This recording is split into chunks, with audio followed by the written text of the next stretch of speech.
Hello mga kanunal. So for today's video, tara samahan niyo ako magtupi ng mga damit habang sila'y masarap na natutulog. Ako naman ay abalang-abala sa pagtutupi ng mga damit namin. Ayan.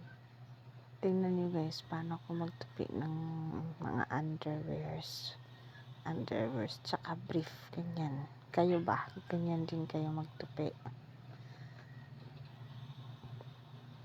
Minsan inaamoy ko pa yun kasi nga inaamoy ko dahil gusto ko malaman kung mabango ba yung pagkalaba ko.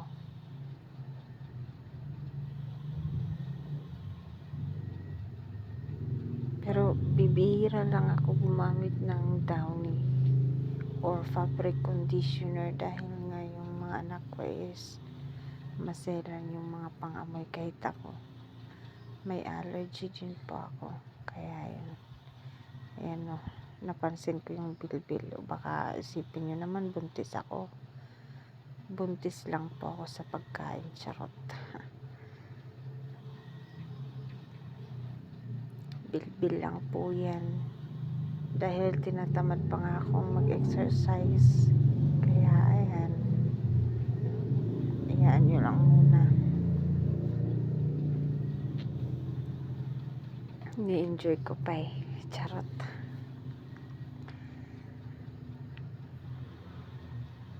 Kung minsan kung hindi ako tinatamad, inayos ko yung pagtutupi ko.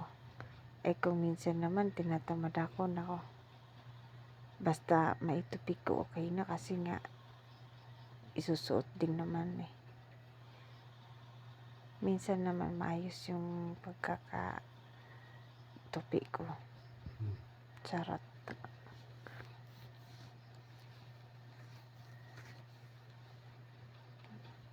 Medyo matagal nga ako magtupi dahil nga yung marami kasi yung mga damit na maliliit kaya yun. Mas preferred ko magtupi ng malalaking damit. Hindi naman ganong malaki. Yung tamang-tama lang naman yung laki. Ayan. Antok na ako. Pero kailangan ko munang magtupi ng mga damit, ayusin, ilagay sa lalagyan. Para bukas wala na akong gagawin kasi nga ang hirap nga kumilos sa araw dahil nga yung anak ko. Ang hirap talaga pag maliliit pa yung mga anak, diba? Hindi ka basta-basta makakakilos. So, yun lang. Yan, tapos na. Ilalagay ko naman yun sa lagayan. Maraming salamat po sa inyong walang sawang suporta at panonood po sa aking mga videos. God bless us all po. Meron pa pala doon, meron pa palang nailagay sa carton, hindi ko pala na yan.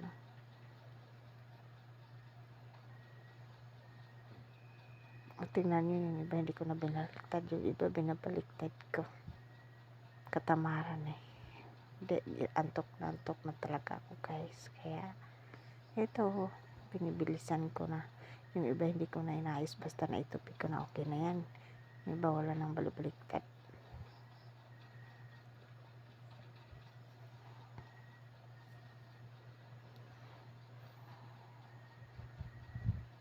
Baling lagayan ng mga damit ng anak ko ay pampahil lang naman sa carton lang muna kasi nga kulang pa kaya may nang lalagyan. Yung inuupuan ko yung box na yan, mga panlakad yung nilagay ko. Tapos yung sa amin may yung alam niyo yung sako bag lang muna. Nung araw nga alam niyo yung sako lalagyan ng mga damit namin. Tapos pag naggagawa naman kami ng cabinet na alam niyo na yung uso noon, di ba yung kawayan. Ganito talaga dito sa probinsya. Ang lagay ng mga damit, karton, charot. Kahit mula pa nung araw nung nabubuhay pa yung lola ko, ganun eh. Ayan lang. So, maraming salamat sa panonood. Good night.